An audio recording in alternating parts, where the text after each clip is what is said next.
السلام علیکم ناظرین، آج ہم یہاں جامعہ مہر الملت شیکسپیئر اسٹریٹ میں موجود ہیں۔ ہمارے ساتھ ایک روحانی شخصیت پیر طریقت رہبر شریعت حضرت علامہ پیر محمد منور شاہ صاحب جماعتی موجود ہیں، جو کہ سجادہ نشین ہے دربار عالیہ امیر ملت علی پور سیداں شریف پیر سید جماعت علی شاہ صاحب کے جانشین ہیں، جو بانی پاکستان ہیں، جنہوں نے پاکستان کے لیے جو ہے روحانی طور پر جو ہے لوگوں کو موٹیویٹ کیا، تیار کیا،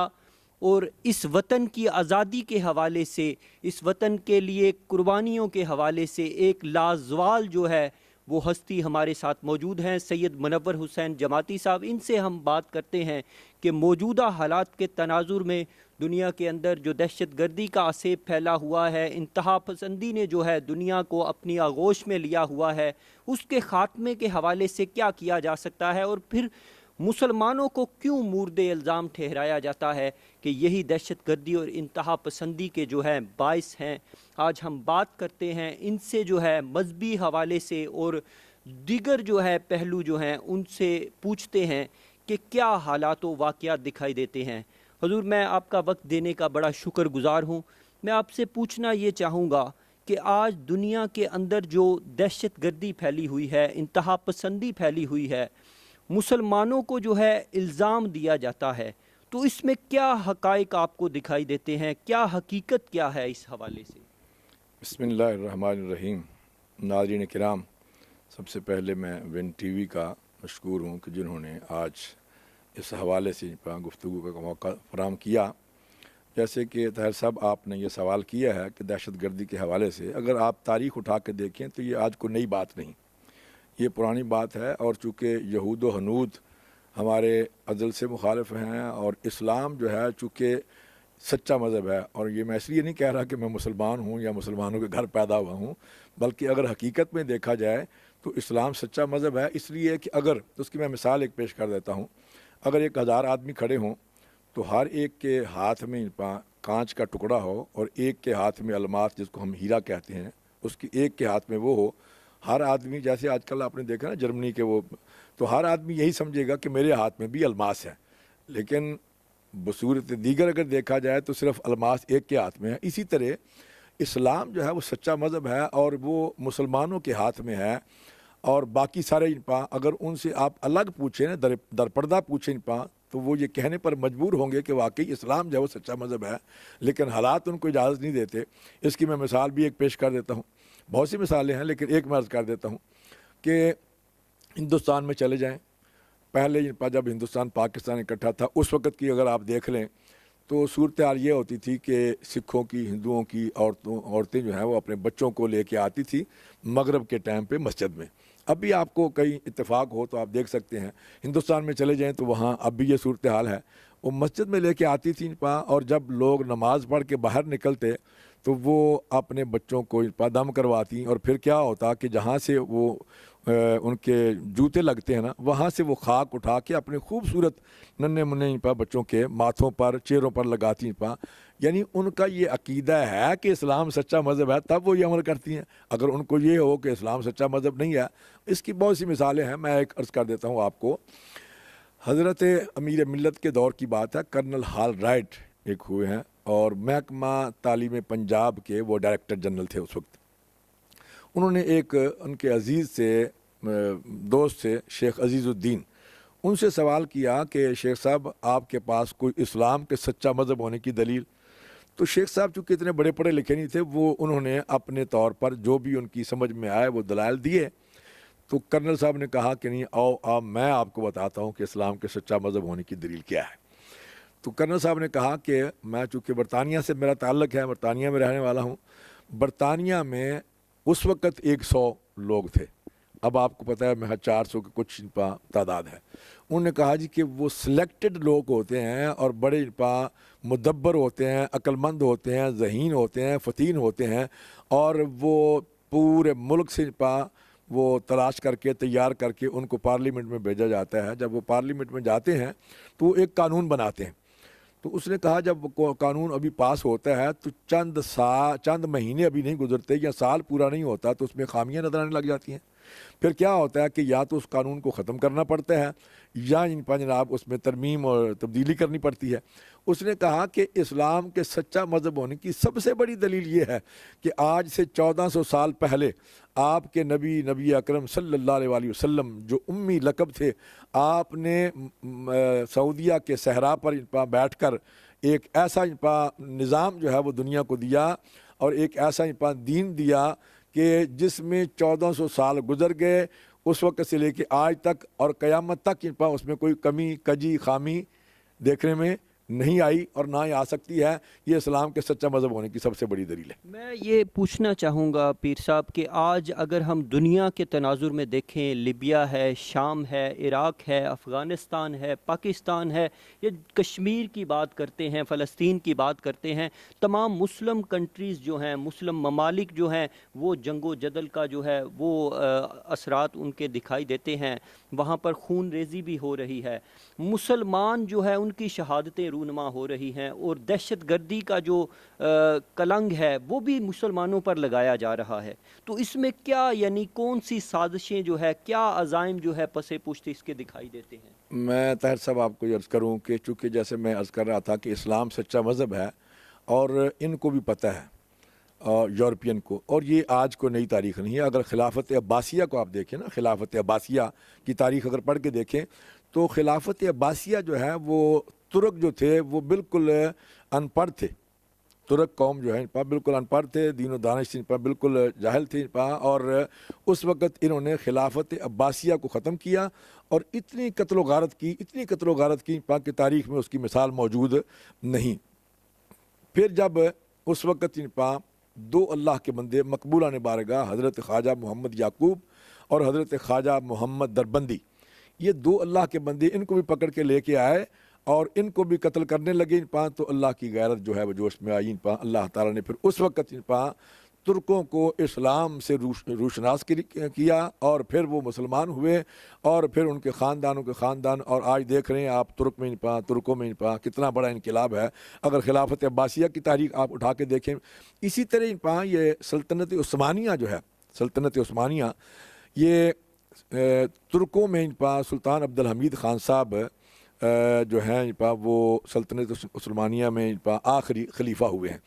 تو اس وقت دول یورپ، جس کو اب ہم یورپ کہتے ہیں نا، یورپی یونین، اس وقت بھی یہ میں عرض کر رہا ہوں کہ وجہ صرف یہ ہے کہ یہ لوگ، ان کو پتہ ہے کہ اسلام سچا مذہب ہے اور اسلام اگر غالب آ گیا تو پھر ان کی پیش نہیں جائے گی، اس لیے یہ ایسی حرکتیں، ایسی کوششیں اور سازشیں، اور ان سازشوں میں، ان کوششوں کے پیچھے اگر آپ دیکھیں تو آپ کو بخوبی پتہ ہے کہ اگر پاکستان میں ابھی جتنے دہشت گرد پکڑے گئے ہیں، ان سے جتنے پیسے برآمد ہوئے ہیں، آپ کو پتہ ہے، میڈیا سے آپ کا تعلق ہے، ان سے ریال برآمد ہوئے ہیں اور ان سے جناب ڈالر برآمد ہوئے ہیں۔ تو اس سے آپ کو سمجھ میں آ جانا چاہیے کہ ان کے پیچھے کون سی طاقتیں جو ہے وہ کار فرما ہے اور کون سی عناصر جو ہیں پیچھے کام کر رہے ہیں اور کون سی قوتیں اور طاقتیں جو ہیں پیچھے کام کر رہی ہیں۔ اور اس وقت چونکہ اسرائیل، انڈیا، بھارت اور دیگر ان کے ساتھ ایسی قوتیں جو ہیں وہ نہیں چاہتی کہ اسلام ابھر کر سامنے آئے یا اسلام جو ہے اس کو عروج ہو، اس لیے وہ ایسی کوششیں جو ہیں وہ کر رہے ہیں۔ تو اس وقت خلافت عثمانیہ کا جب زوال ہوا تو اس وقت بھی دول یورپ نے مل کر خلافت عثمانیہ کو، کیونکہ وہ لمبی تاریخ ہے، خلافت عثمانیہ کو ختم کیا اور جو سلطان تھا اس کو ایک کٹ پتلی کی طرح انہوں نے بنا دیا، کوئی اس کے جو ہے اس کے ہاتھ میں کوئی طاقت یا قوت نہیں، پیچھے ان کے جیسے ابھی آپ نے دیکھا کہ عراق میں انہوں نے کیا ہے یا لیبیا میں کیا ہے یا دیگر ملکوں میں کیا ہے۔ تو اسلام کو مٹانے کی کوششیں آج سے نہیں، ازل سے ہو رہی ہیں اور قیامت تک یہ سلسلہ جاری رہے گا، لیکن یہ اللہ کا برگزیدہ مذہب ہے جس کے بارے میں اللہ نے قرآن پاک میں ارشاد فرما دیا کہ ان الدین عند اللہ الاسلام، بے شک اللہ کے نزدیک جو ہے دین جو ہے وہ اسلام ہی ہے۔ اور اللہ تعالیٰ نے فرمایا رضیت لکم الاسلام دینا ورضیت لکم الاسلام دینا ومن یبتغی غیر الاسلام دینا۔ تو اللہ تعالیٰ کے نزدیک اسلام جو ہے وہ سچا مذہب ہے اور اس کو جتنی بھی کوششیں آپ دیکھ رہے ہیں کہ پوری دنیا میں اسلام کو مٹانے کی کوششیں اور کاوشیں ہو رہی ہیں، لیکن جتنی کوششیں ہو رہی ہیں اتنا ہی اسلام ابھر کے سامنے آ رہا ہے۔ یہ 9/11 کے بعد دیکھیں، سینکڑوں پہلے شاید اکا دکا لوگ مسلمان ہوتے تھے، اب ہزاروں کی تعداد میں لوگ مسلمان ہو رہے ہیں۔ تو جتنا اسلام کو ختم کرنے کی کوششیں کی جا رہی ہیں اتنا ہی اسلام ابھر کے سامنے آ رہا ہے۔ ایک حضرت امیر ملت کے دور میں لیڈی اسکیپ اکاؤنٹنٹ لیڈی جو ہے وہ آئی، اس نے حضرت امیر ملت سے کہا کہ جناب میں نے پوری دنیا کی کتابوں کا مطالعہ کیا ہے، پوری دنیا کے جو مذاہب ہیں تمام کتابوں کا مطالعہ کیا ہے، تو میں اس نتیجے پر پہنچی ہوں کہ ان سب میں سچا مذہب جو ہے وہ اسلام ہے۔ تو حضرت امیر ملت نے فرمایا کہ میم صاحب آپ آدھی مسلمان تو ہو گئی ہیں۔ اس نے کہا کہ وہ کیسے؟ وہ آپ نے فرمایا کہ اسلام کے لیے دو چیزیں ضروری ہیں، دل سے یقین کرنا اور زبان سے اقرار کرنا۔ آپ نے دل سے یقین کر کے اسلام کے بارے میں یہ الفاظ کہہ کے آدھا اسلام جو ہے وہ قبول کر لیا ہے، اب اگر آپ زبان سے اقرار بھی کر لیں تو پوری مسلمان ہو جائیں گی۔ تو اس نے کہا جی پھر میں تو تیار ہوں۔ آپ نے فرمایا کہ پھر آپ کسی وقت پاک صاف کپڑے پہن کے وضو کر کے آنا۔ اس نے کہا جی میں سب کچھ کر کے آئی ہوں، پاک صاف کپڑے وضو کر کے آئی ہوں۔ تو آپ نے پھر اس کو کلمہ پڑھایا جناب اور سلسلہ عالیہ نقشبندیہ میں داخل کیا۔ اس نے کہا جی میرے صاحب کا کیا بنے گا، جو انگریز تھا گورا اس کا کیا بنے گا؟ آپ نے فرمایا بھائی تم نے اپنی قبر میں جانا ہے، اس نے اپنی قبر میں جانا ہے، تم نے اپنا حساب دینا ہے، اس نے اپنا حساب دینا ہے، اس لیے تم اس کی فکر نہ کرو، اپنی فکر کرو، کیونکہ یہ دنیا چند روزہ ہے، آگے تو جا کے حساب الگ الگ ہونا ہی پا۔ خیر اس نے گھر جا کے اپنے خاوند کو بھی موٹیویٹ کرنا شروع کیا، اس کو بھی جناب اسلام کے بارے میں۔ تو پھر جو ہے وہ بھی مسلمان ہو گیا۔ وہ مسلمان کیا ہوا کہ اسلام کا مبلغ بن گیا، تبلیغ کرنی اس نے شروع کر دی۔ تو حضرت قبلہ عالم کے دور میں ہی اس نے ایک جو ڈاکٹر تھا، بہت بڑا ملینئر ڈاکٹر تھا، اس کو لے کے آیا۔ تو ڈاکٹر نے بھی حضرت قبلہ عالم کی بارگاہ میں کہا کہ جناب میں نے بھی پوری دنیا کے کتابوں کا اور جتنے بھی ادیان ہیں ان کا مطالعہ کیا ہے، لیکن میں اس نتیجے پر پہنچا ہوں کہ سچا مذہب جو ہے وہ اسلام ہے۔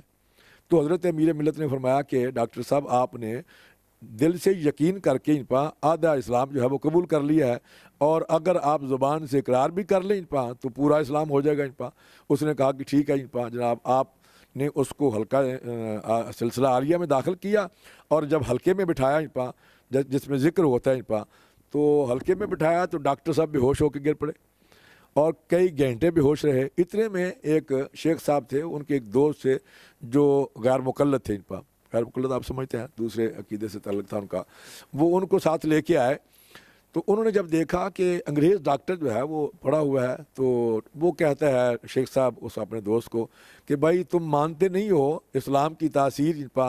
تو اللہ کے ذکر کی تاثیر، اگر تم اس وقت اس کو ہوش میں لے آؤ تو میں تمہیں اتنے 100 روپیہ انعام جو ہے وہ دوں گا۔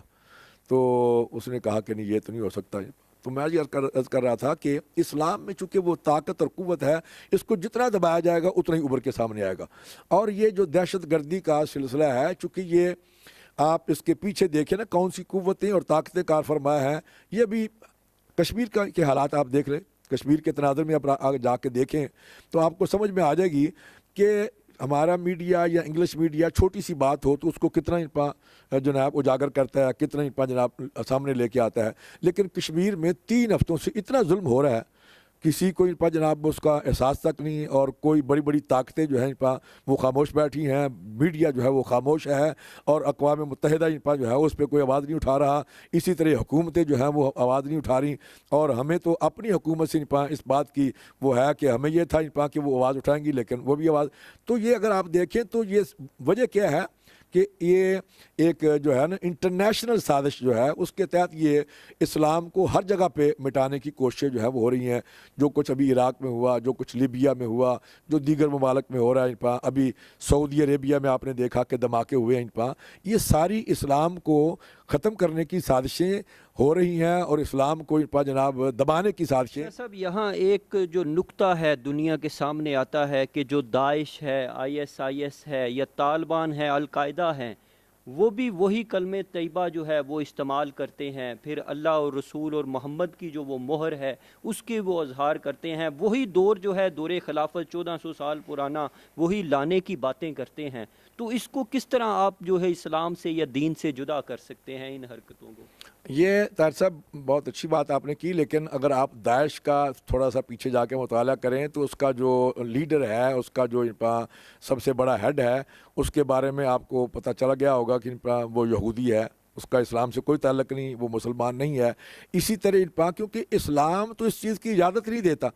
کیونکہ دیکھو نا، اسلام میں تو گھونسلے میں سوئے ہوئے جو بچہ ہے اس کی نیند پہ بھی اسلام پہرا دیتا ہے، اسلام اس کی نیند پر بھی پہرا دیتا ہے۔ اسلام میں تو اس چیز کی اجازت ہی نہیں دی جاتی کہ کسی کا ناحق جو ہے وہ قتل کیا جائے، جبکہ یہ آپ کے سامنے داعش یا طالبان جو ہے وہ کس طرح سے انہوں نے، تو یہ طالبان کے پیچھے دیکھیں کون سی طاقتیں اور قوتیں کار فرما ہے۔ طالبان کے بارے میں نے آپ کو کیا تھا نا کہ پاکستان میں جہاں جہاں سے وہ پکڑے گئے، ان سے ریال برآمد ہوئے، ان سے ڈالر برآمد ہوئے۔ اس کا مطلب کیا ہوا کہ ان کو کون سی طاقتوں سے پیسے مل رہے ہیں اور وہ ان کے ایما پر کام کر رہے ہیں۔ اسی طرح داعش جو ہے وہ دنوں میں یہ آئے اور دنوں میں پھیل گئے اور جناب اربوں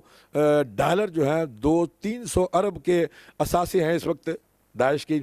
تو یہ چند سالوں میں 2-3 سالوں میں یہ کیسی رونما ہو گیا یہ سلسلہ سارا، کہاں سے یہ اتنے پیسے آ گئے۔ تو یہ آپ بخوبی سمجھ سکتے ہیں، لوگ بھی سمجھ سکتے ہیں، ناظرین بھی جانتے ہیں، ان کو بھی پتہ ہے، اور میڈیا کے لوگ تو بخوبی جو میڈیا سے تعلق رکھنے والے ہیں، دیکھنے والے ہیں میڈیا کو، ان کو پتہ ہے اس بات کا کہ ان کے پیچھے کون سی قوتیں اور طاقتیں کار فرما ہے۔ تو اسرائیل جو ہے، اسی طرح دیگر جو انڈیا ہے یا دیگر جو ممالک ہیں، وہ نہیں چاہتے کہ اسلام جو ہے وہ سامنے آئے۔ ان کو پتہ ہے کہ جب اسلام ابھر کے سامنے آ گیا تو اس نے ایسے پھیل جانا ہے کہ جناب اپنا فوراً، تو اس لیے وہ ہر وقت اس کوشش میں ہے کہ اسلام کو دبایا جائے، اسلام کو دبایا جائے۔ اور اس کا ذکر اللہ نے قرآن پاک میں فرمایا، یہود و ہنود نہ تمہارے پہلے دوست سے، نہ اب ہمارے دوست ہیں۔ تو جو مسلمان ہیں اس وقت ضرورت اس امر کی ہے کہ اس کے بارے میں کیا لاہ عمل اختیار کیا جائے، کس طرح سے اس کو جو ہے وہ اس صورتحال سے نپٹا جائے۔ تو اس میں میری یہ گزارش ہے کہ جتنے بھی اسلامی ممالک ہیں، ان کی جو تنظیم بنی ہوئی ہے، وہ بیٹھ کے اس پر غور و فکر کریں اور اس کا جائزہ لیں اور دیکھیں، اور پھر اس کے بارے میں متفقہ لاہ عمل اختیار کریں، تب جا کے یہ صورتحال جو ہے اس کا ادراس ہو سکتا ہے اور اس کا تدارک جو ہے وہ ہو سکتا ہے۔ ورنہ یہ کوشش اپنی کرتے رہیں گے۔ اور یہ پیچھے ہسٹری اگر دیکھیں مغلوں کا دور دیکھیں، اپنا وہ ترکوں کا دور میں نے عرض کیا ہے، اس سے پہلے منگولوں کا دور دیکھیں، اس وقت بھی اسلام کو ختم کر دیا گیا اور جناب اپنا قرآن پاک کو ختم کر دیا گیا۔ یہ جب ایسٹ انڈیا کمپنی بنائی گئی تو اس وقت یہاں جب ان کو پتہ چلا کہ انہوں نے کچھ آدمی بھیجے اور ان کو کہا کہ تم جا کے جائزہ لے کے ہمیں بتاؤ کہ ہم نے آگے کئی ہزار سال یا کئی سو سال حکومت کرنی ہے، تو مسلمانوں کی جو خامیاں ہیں، جو خوبیاں ہیں، ان کے بارے میں ہمیں آگاہ ہونا چاہیے، پتہ ہونا چاہیے۔ تو ان کو یہاں سے کئی کو 300 کے قریب افراد جو ہیں، پادری اور دیگر مختلف طبقہ فکر سے تعلق رکھنے والے افراد کو بھیجا گیا اور ان کی ڈیوٹی لگائی گئی کہ سارے ملک میں جا کے جائزہ لے کے ایک رپورٹ مرتب کر کے ہمیں بھیجو۔ جو رپورٹ بھیجی گئی وہ آج بھی لندن لائبریری میں موجود ہے، ادھر انڈین لائبریری میں بھی وہ رپورٹ موجود ہے۔ تو اس رپورٹ میں صاف صاف واضح لکھا گیا کہ مسلمان جو ہیں، ان کا چونکہ اسلام سے تعلق ہے، اور اگر ان پر ہم نے حکومت کرنی ہے تو 2 چیزیں جو ہیں ان پر اگر ہم جو ہے وہ طاقت اور قوت حاصل کر لیں تو پھر ہم ان پر حکومت کر سکتے ہیں۔ اگر یہ 2 چیزیں ان کے درمیان رہیں تو پھر کبھی بھی ہم ان کو پسپا نہیں کر سکتے۔ اس میں انہوں نے لکھا کہ ایک سب سے پہلی بات جو ہے وہ یہ ہے کہ ان کا جو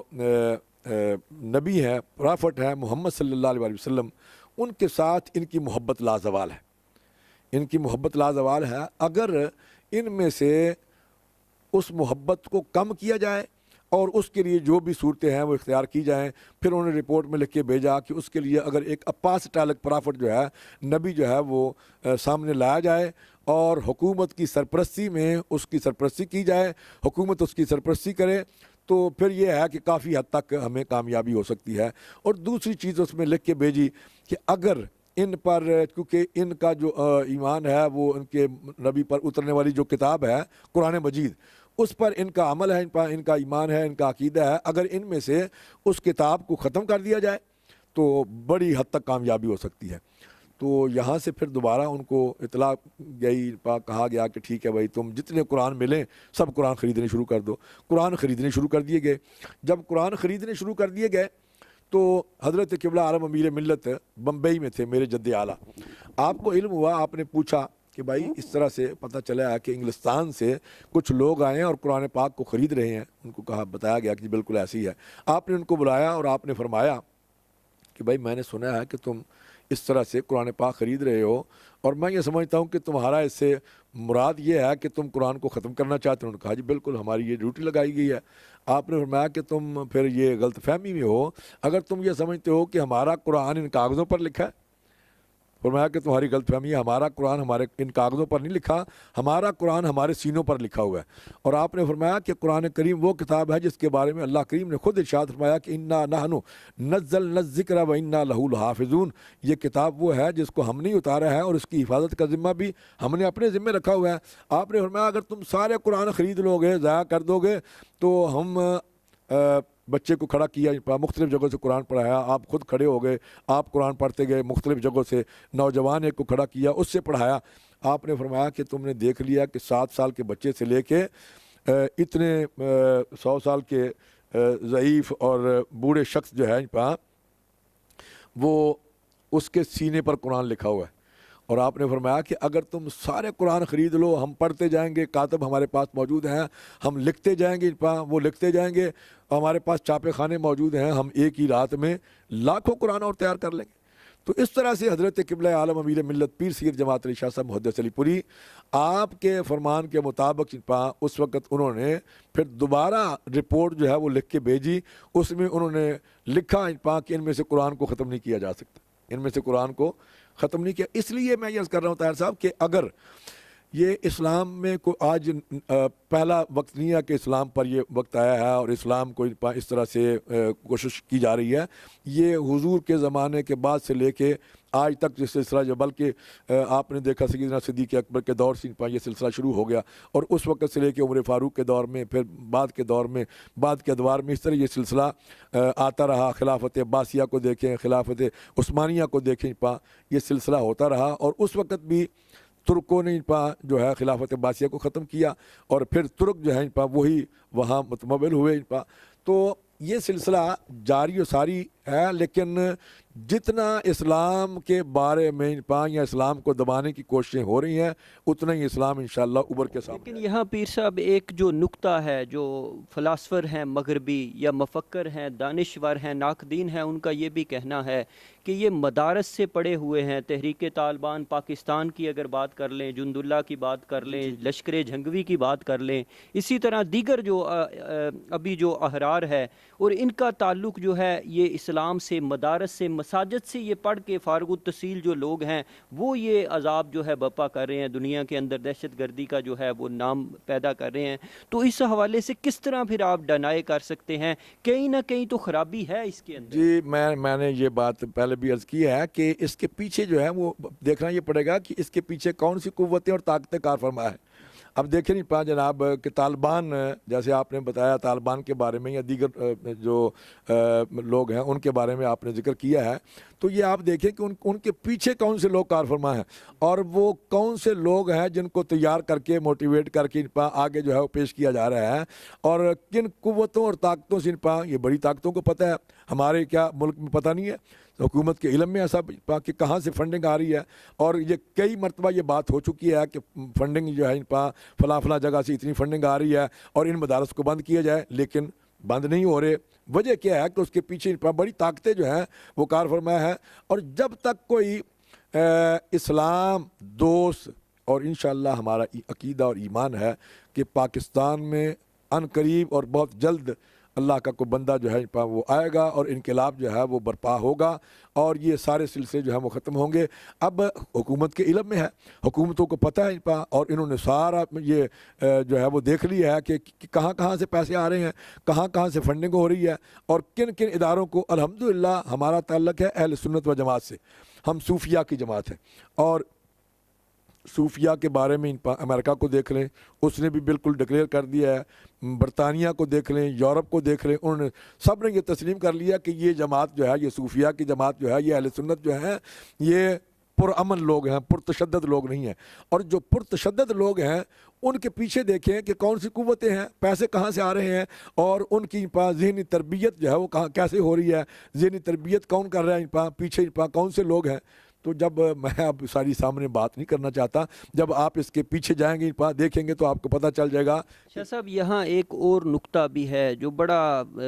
فکر انگیز ہے، دیکھنے کی یہ بھی ضرورت ہے ہمیں کہ یہ جو پراکسی وار ہے، آپ کیا سمجھتے ہیں کہ یہ فرقہ وارانہ جو ہے یہ فسادات ہیں کہ سنی شیعہ یا اہل حدیث یا دوسرے جو دیگر جو فرقہ واریت ہے اس کو پھیلانے کے لیے جو دنیا کی قوتیں ہیں وہ سازشیں کر رہی ہیں؟ جی بے شک، کیونکہ انہوں نے ہر ایجنڈے سے، ہر اینگل سے، ہر طریقے سے اپنے جو ان کے اہداف ہیں ان کو انہوں نے پورا کرنا ہے، اور اس لیے وہ ہر طریقے سے کوشش کر رہے ہیں. کہیں وہ فرقہ واریت، اور یہ سارے کام کہاں ہو رہے ہیں؟ جو اسلامی ممالک ہیں. اسلامی ممالک میں کبھی آپ نے دیکھا کہ یہاں کبھی فرقہ واریت ہوئی ہے؟ یورپ میں کبھی ہوئی ہے؟ دوسری جگہوں پر کبھی ہوئی ہے؟ نہیں، صرف اسلامی ممالک میں. اس لیے ان کو پتہ ہے کہ اگر جہاں جہاں اسلام طاقتور ہے، اسلام زور پکڑ رہا ہے، وہاں اگر یہ سلسلہ ہم نے اس کو جناب دفاع نہ کیا تو یہ ابھر کے سامنے آئیں گے، پھر ہمارے لیے مشکلات ہوں گی. اس لیے اب دیکھیں نا، 9/11 کے بعد امریکہ میں سینکڑوں نہیں ہزاروں کی تعداد میں لوگ جو ہیں مسلمان ہو رہے ہیں، ہزاروں کی تعداد میں. تو یہ وہ قوتیں اور وہ طاقتیں جو ہیں وہ اپنے اہداف حاصل کرنے کے لیے یہ مختلف طریقے جو ہیں وہ اپنا رہی ہیں. اس میں یہ فرقہ واریت کا بھی ہے، اس میں دہشت گردی کا بھی ہے، اس میں کبھی داعش کو سامنے لایا جاتا ہے، کبھی طالبان کو سامنے لایا جاتا ہے، کبھی کون سی قوتوں اور طاقتوں کو سامنے لایا جاتا ہے. تو جب آپ اس کا بغور مطالعہ کریں گے، پیچھے جا کے دیکھیں گے، تو اب تو ساری چیزیں سامنے آ گئی ہیں، میڈیا پر ہر چیز سامنے آ گئی ہے کہ کون سی قوتیں اور طاقتیں سامنے ہیں. تو سب پتہ ہے ہر ایک کو کہ یہ لوگ کس کے ایما پر اور کن کے کہنے پر جو ہے وہ کام کر رہے ہیں. پھر صاحب یہاں دیکھنے کی بات یہ بھی ہے کہ یہ جو کشمیر پہ ظلم و ستم ہو رہا ہے، یہ ابھی جو بھارت کی طرف سے آکوپائڈ کشمیر کے اندر انسانی حقوق کی پامالی ہو رہی ہے، تو اس حوالے سے آپ کیا سمجھتے ہیں کہ کیا دنیا کی جو طاقتیں ہیں جو انسانی حقوق کے علمبردار ہے وہ کیوں خاموش دکھائی دیتے ہیں؟ جی یہ طاہر صاحب، میں یہ گزارش کر دوں کہ چونکہ میں نے پہلے بھی یہ بات عرض کی ہے کہ اس وقت کشمیر میں اتنا ظلم ہو رہا ہے، اتنا ظلم ہو رہا ہے، اور آپ دیکھ رہے ہیں روزانہ سوشل میڈیا اور جو الیکٹرانک میڈیا جو ہے وہ اس پہ آواز نہیں اٹھا رہا. پرنٹ میڈیا جو ہے وہ آواز نہیں اٹھا رہا، نہ ہمارا میڈیا اٹھا رہا ہے، نہ انگلش میڈیا اٹھا رہا ہے، صرف اس وجہ سے کہ انہوں نے اسلام کو مٹانے کی کوششیں اور سازشیں جو ہے اس کے پیچھے کار فرما ہے. اور اس وقت انڈیا جو ہے وہ ان بڑی طاقتوں کے ایما پر، ان کے کہنے پر ان کو پتہ ہے، اس کو پتہ ہے کہ ان میرے پیچھے کون سے لوگ ہیں، اس لیے وہ اتنا ظلم و ستم کر رہا ہے. ورنہ یہ انسانی حقوق کی تنظیمیں جو ہیں وہ بھی خاموش ہیں، دیگر بڑے بڑے یہاں تو ایک کسی جانور کے بچے کو کوئی تکلیف ہو جائے تو انسانی حقوق کی تنظیمیں اس پر بڑا بڑا کچھ کرتی ہیں. اور یورپ جس میں ہم رہ رہے ہیں اور برطانیہ جہاں ہم رہ رہے ہیں، یہاں برطانیہ میں آپ کو پتہ ہے کہ چھوٹے چھوٹے بچے جو ہیں وہ جانور جو ہیں ان کے بچوں کو انگریز جو ہیں کس طرح سے پالتے ہیں تاکہ وہ انسانیت کے نام پر یا مخلوق، اللہ کی مخلوق جو ہے. تو یہاں وہ جو شرے مارے جا رہے ہیں جس سے انسان نہ تو مر سکتا ہے، اس کے اندر جو ہے وہ تیزاب جو ہے وہ پھیلتا ہے اور وہ پھر سسک کے انسان جو ہے مرتا ہے. تو کیا کچھ نہیں ہو رہا پچھلے 3 ہفتوں سے مسلسل اتنا. اور عورتوں کی عزتیں جو ہیں وہ لوٹی جا رہی ہیں، عورتوں کو کس طرح سے گھسیٹا جا رہا ہے، اور بوڑھوں کو کس طرح سے ان کے ساتھ ان کے تقدس کو پامال کیا جا رہا ہے اور اسلام کے تقدس کو پامال کیا جا رہا ہے. تو یہ کوششیں اس لیے ہو رہی ہیں تاکہ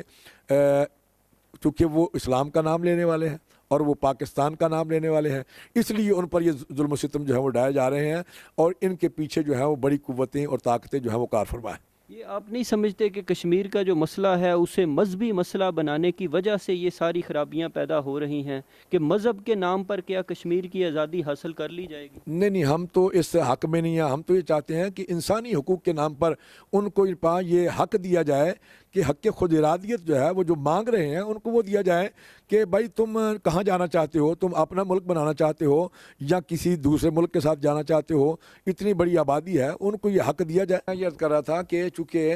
جو بڑی بڑی تنظیمیں ہیں انسانی حقوق کی یا دیگر جن پر وہ آواز نہیں اٹھا رہی. صرف اب ہم یہ چاہتے ہیں, ہم کوئی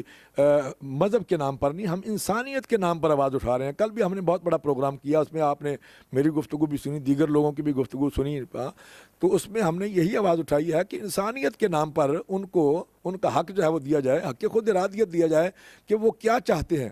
اور جہاں وہ جانا چاہتے ہیں. اگر وہ اپنا ملک الگ بنانا چاہتے ہیں تو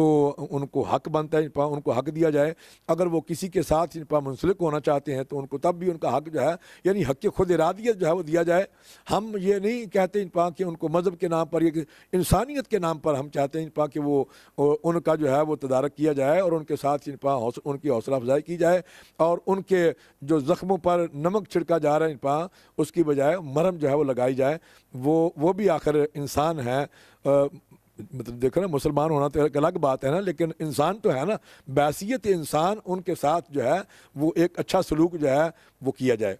ہمارا یہ موقع. پیر صاحب, یہاں دیکھنے کو یہ بھی آیا ہے کہ مختلف یعنی جو پروگرامات ہوتے ہیں, سیمینار ہوتے ہیں کشمیر کے اندر, جو کشمیری کے قائدین ہیں, مذہبی ہوں, سیاسی ہوں یا دیگر سماجی شخصیات, ان کا ایک ہی رونا ہے 60-70 سال کے ہم ایک نقطے پر جو ہے وہ متفق نہیں ہو سکے. اتفاق و اتحاد کا جو ہے فقدان دکھائی دیتا ہے. تو یہ اتفاق و اتحاد جو ہے وہ فرشتے نازل ہوں گے, وہ ان کے درمیان جو ہے وہ پیدا کریں گے. یہ کون سی جو ہے خرابیاں ہیں ہمارے اندر جس کی وجہ سے ان مسائل کو ہم جو ہے وہ یکجا ہو کر حل نہیں کر پا رہے؟ میں یہ سمجھتا ہوں کہ کیونکہ یہاں پاکستان میں بھی آپ دیکھ رہے ہیں کشمیر کمیٹی بنی ہوئی ہے, لیکن نااہل لوگوں کو اس پہ مقرر کیا گیا ہوا ہے جو پچھلے کئی سالوں سے وہی لوگ جو ہیں اس پہ وہ برا جمان ہیں اور وہ کوئی بھی آج تک آواز نہیں اٹھائی جا رہی. حالانکہ پاکستان, چونکہ کشمیر پاکستان کی شارگ ہے, پاکستان کو چاہیے کہ اگر وہ آواز اٹھا رہے ہیں تو پاکستان چونکہ ایک قریبی ملک ہے, چلو پاکستان کے نام پر نہیں تو انسانیت کے نام پر پاکستان کو آواز اٹھانی چاہیے. تو پاکستان کا یہ حق بنتا ہے, لیکن پاکستان میں جب کوئی صحیح لوگ ہوں جن کا کردار ہو, ایسے لوگوں کو ان پر بٹھایا گیا ہے جو صرف اپنی جیبیں جو ہیں بھر رہے ہیں. یہاں بھی میں دیکھتا ہوں کہ وہ لوگ جو ہیں جن کو مختلف تنظیموں کے حوالے سے جہاں تنظیمیں بنی ہوئی ہیں اس کے پیچھے جن پر جو سیاسی قوتیں ہیں وہ کار فرما ہیں اور ان کے پیچھے اپنے مقاصد ہیں اور وہ جو بھی ان کے مقاصد ہوں ان پر آپ سمجھتے ہیں بخوبی. تو کوئی بھی تنظیمیں جو ہیں ان پر وقتی صرف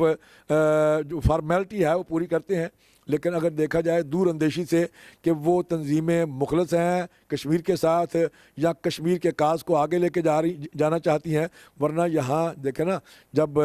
پروٹیسٹ ہوتا ہے تو اگر یہاں لاکھوں کی تعداد میں کشمیری ہیں, اگر صحیح طرح سے ان کو موٹیویٹ کیا جائے تو جب پروٹیسٹ ہو اس وقت ہزاروں نہیں لاکھوں لوگ نکلنے چاہیے. لیکن وجہ کیا ہے کہ جتنی بھی تنظیمیں بنی ہوئی ہیں وہ صرف اپنی جیبیں بھر رہی ہیں اور جتنے وہ سیاسی جماعتوں کے لوگ ہیں وہ ان تنظیموں میں شامل ہیں. اسی طرح پاکستان میں آپ بخوبی جانتے ہیں کہ پچھلے کئی سال سے ان پر کون سے لوگ کارفرما ہیں, تو جن کے بارے میں ابھی طالبان کے پیچھے جو لوگ ہیں ان کو ہی, کیونکہ پیچھے عالمی قوتیں کام کر رہی ہیں اور عالمی قوتیں جو ہیں ان کو لے کے آ رہی ہیں. اس وجہ سے جب تک مخلص لوگ اور اسلام سے مخلص, مذہب سے مخلص, انسانیت سے مخلص اور پاکستان سے مخلص لوگ جو ہیں وہ کشمیر کی آواز نہیں اٹھائیں گے, آگے نہیں آئیں گے, اس وقت تک میں سمجھتا ہوں کہ یہ کام نہیں ہونے والا. پھر صاحب, یہاں دیکھنے کو یہ بھی آیا ہے کہ یہ گزشتہ روز آپ کی نظر میں بھی گزرا ہوگا کہ بیلجیم کے اندر اٹیک ہوا, پھر فرانس کے اندر جو ہے حملہ کیا گیا, پھر مدینہ مقدس جو ہے جس کا بڑی وابستگی ہے مسلمانوں کا جو ہے وہ قبلہ کعبہ ہے, اس کے حوالے سے جو ہے اس کو بھی جو ہے اٹیک کیا گیا, خودکش حملے جو ہے جدہ کے اندر جو ہے کونسلیٹ امریکن کو ٹارگٹ کیا گیا, پھر مدینہ قطیف کے قریب جو ہے وہ شیعہ بستیوں پر حملہ کیا گیا. تو اس حوالے سے آپ کیا سمجھتے ہیں, آپ کا کیا اظہار خیال ہے؟ چونکہ جہاں تک مدینہ منورہ کا تعلق ہے وہ ہمارا چونکہ ایک مقدس مقام ہے اور کوئی بھی مسلمان جو ہے وہ بالکل برداشت نہیں کر سکتا کہ ہم حرمین شریفین کے تقدس کو جو ہے وہ پامال کیا جائے. حرمین شریفین میں مکہ مکرمہ, مدینہ منورہ, یہ دونوں ایسی پاکیزہ جگہ ہیں کہ مسلمان کوئی بھی جو ہے اس کو برداشت نہیں کر سکتا. ابھی یہ جو واقعہ ہوا ہے میں اس وقت وہاں موجود تھا مدینہ منورہ میں, اور آخری یعنی 29 رمضان تھی, تو بالکل عین اسی ٹائم پہ جب اذان ہوئی ہے, اذان ختم ہونے کے ساتھ ہی جیسی اذان ختم ہوئی ہے اس کے ساتھ ہی یہ واقعہ ہو گیا۔ اب پہلے سے یہ سلسلہ ہے کہ مدینہ منورہ میں یا مکہ مکرمہ میں جب عید کا چاند جو ہے وہ نظر آ جاتا ہے اور عید کا اعلان کرنا ہوتا ہے تو نماز مغرب کی اذان کے فوراً بعد توپیں جو ہیں وہ چلتی ہے۔ تو جیسی روزہ ہم کھول رہے تھے تو لوگوں نے یہ سمجھا کہ شاید یہ توپیں چل گئی ہیں اور صبح جو ہے وہ عید ہے۔ لوگ ایک دوسرے سے، جتنے بھی اعتکاف میں بیٹھے ہوئے تھے، میں بھی اعتکاف میں تھا، تو لوگ ایک دوسرے سے ملنا شروع ہو گئے۔ تو بعض لوگ کہنے لگے کہ نہیں عید کا اعلان نہیں ہوا، یہ لگتا ہے کہ کوئی بم بلاسٹ ہوا ہے۔ تو سب نے کہا، بڑے عربی جو تھے انہوں نے کہا نہیں یہاں ایسے کیسے ہو سکتا ہے، یہ جو ہے وہ عید کا اعلان ہوا ہے اور کل جو ہے وہ عید ہے۔ وہ ایک دوسرے کو مبارک دینے لگے۔ اسی میں نماز کا ٹائم ہو گیا۔ جب نماز کے لیے کھڑی ہو گئے تو اس وقت سامنے سے گنبد شریف کے بالکل عقب سے دھواں جو ہے وہ اٹھنے لگا بہت زیادہ۔ تو جیسی نماز ختم ہوئی لوگ پریشان ہو گئے۔ انہوں نے کہا کہ نہیں یہ تو توپوں کی نہیں ہے، کیونکہ توپیں دور چلتی ہیں لیکن آواز ان کی آتی ہے۔ انہوں نے کہا یہ کوئی بم بلاسٹ ہوا ہے۔ تو اتنے میں خیر پاکستان سے اور دیگر جگہوں سے کیونکہ آج کل پتہ آپ کو یہ فون پہ ٹی وی جو ہے وہ آ جاتے ہیں، پاکستان سے خبریں آنا شروع ہو گئیں کہ اس طرح سے بم بلاسٹ ہوا ہے۔ بعد میں آپ کو بھی پتہ ہے کہ اس کا پتہ بھی چل گیا کون، یہ عتیب قبیلے کا ایک نوجوان تھا جس نے یہ واقعہ، اور چونکہ اللہ کا بڑا فضل و کرم اور اللہ تعالیٰ نے اپنے حبیب کے دربار کو جو ہے وہ محفوظ رکھا، وہ اس کا جو ٹارگٹ تھا وہ یہ تھا کہ وہ اس اوپر سے لے کے تو گنبد شریف کی طرف پیچھے ساری دنیا ہوتی ہے اور سامنے اب وہ جو ہے جو قبرستان ہے وہ اس کے ساتھ ساتھ لوگ ہوتے ہیں، پیچھے ہزاروں کی تعداد میں لوگ ہوتے ہیں، تو وہ اس وقت اس طرف لے کے آنا چاہتا تھا، لیکن عین اسی ٹائم پہ جب اذان ہوئی ہے تو وہ آنن فانن اس کا جو بھی اس کے میں تھا مواد اس کی گاڑی میں وہ وہیں جو ہے وہ بلاسٹ ہو گیا۔ اس میں خیر اتنا بڑا جانی نقصان یا دوسرا کوئی نقصان نہیں ہوا کیونکہ خالی جگہ پہ یہ کام ہوا۔ اب یہ قبیلہ جو ہے بعد میں پتہ بھی چل گیا کہ اس قبیلے کا بھی اگر دیکھا جائے تو اس کے پیچھے بھی بڑی طاقتیں اور قوتیں کار فرمایا، ورنہ ایسے کون ایک چھوٹا سا قبیلہ جو ہے اتنی بڑی طاقت کے ساتھ ٹکر لے سکتا ہے سعودی عرب کے ساتھ۔ آپ کو یاد ہوگا کہ جب مکہ مکرمہ پہ انہوں نے محاصرہ کیا اور کئی دن یہ محاصرہ جاری رہا، وہی قبیلہ تھا عتیبی قبیلہ، اسی قبیلے کا یہ نوجوان تھا۔ اور اس وقت آپ کو شاید یاد ہو کہ اس وقت جب سارے لوگ جو ہیں اس سے ہاتھ انہوں نے کھڑے کر لیے تو پاکستان کے کمانڈوز جو ہیں وہ آئے اور انہوں نے ان پر چند گھنٹوں میں یہ خالی کروا لیا۔ تو اس طرح سے یہ مدینہ منورہ جو ہے وہاں یہ حملہ ہوا اور اسی طرح جدہ میں ہوا، اسی طرح دیگر جو ہے نا جی جگہوں پہ یہ حملے کیے گئے۔ یہ صرف مسلمانوں کو دہشت پھیلانے کے لیے اور مسلمانوں کو جو ہے خوف و ہراس پھیلانے کے لیے یہ کام جو ہے عالمی طاقتوں اور قوتوں کہ ایما پر اور ان کی سازشوں کے تحت یہ معاملات جو ہے وہ۔ پیر صاحب یہاں آخری میں آپ سے پیغام پہنچنا چاہوں گا، برطانیہ کے اندر، یورپ کے اندر، پوری دنیا بھر کے اندر جو مسلم امہ رہتی ہے، بین المذاہب ہم آہنگی کے حوالے سے، دیگر مذاہب کے ساتھ حسن سلوک کے حوالے سے یا گلوبل پیس کے حوالے سے آپ کیا پیغام دینا چاہیں گے؟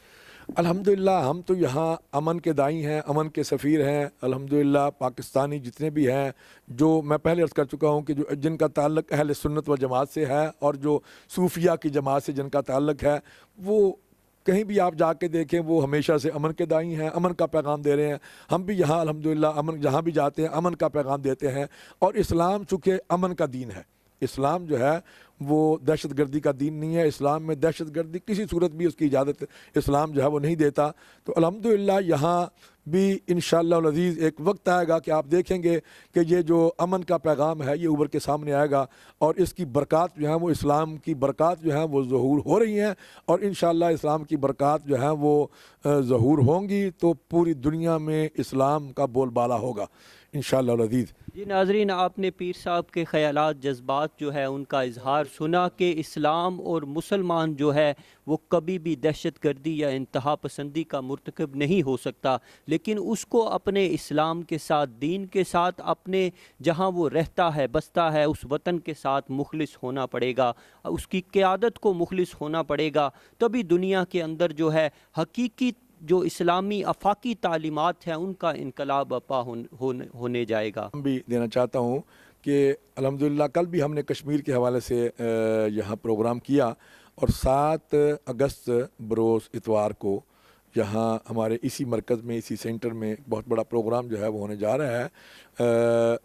تو اس میں انشاءاللہ العزیز کشمیر کے حوالے سے بھی گفتگو جو ہے وہ کی جائے گی۔ وہ حضرت امیر ملت پیر جماعت علی شاہ صاحب محدث علی پوری کے عرس پاک کے موقع پر ختم نبوت کانفرنس جو ہے وہ منعقد ہو رہی ہے، اور اس میں کشمیریوں کے ساتھ اظہار یکجہتی کے لیے کشمیر کے معاملے پر بھی علماء جو ہیں وہ تقریر کریں گے، گفتگو جو ہے وہ ہوگی، اور کشمیریوں کے ساتھ اظہار یکجہتی جو ہے وہ کیا جائے گا۔ تمام ناظرین کو میری طرف سے بالخصوص دل کی اتھاہ گہرائیوں سے دعوت ہے کہ آپ ضرور 2 بجے سے لے کے شام 7 بجے تک اس پروگرام میں ضرور شرکت فرمائیں۔ اللہ تعالیٰ میرا اور آپ کا حامی ناصر ہو۔ جی ناظرین، بے شک جو ہے حضور امیر ملت کی اگر بات کی جائے، پیر سید جماعت علی شاہ، یہ وہ لوگ ہیں جنہوں نے پاکستان کی جو ہے وہ بنیادیں رکھی، جنہوں نے پاکستان کو وجود بخشا، اس کے قیام کے لیے جو ہے دن رات کاوشیں کی۔ انہی لوگوں کے راستے پہ چلتے ہوئے اس ملک کو، اس وطن کو، اس پاکستان کو، اس اسلام کو بچایا بھی جا سکتا ہے۔ ان کی جو کاوشیں ہیں، جو ان کی زندگیاں ہیں،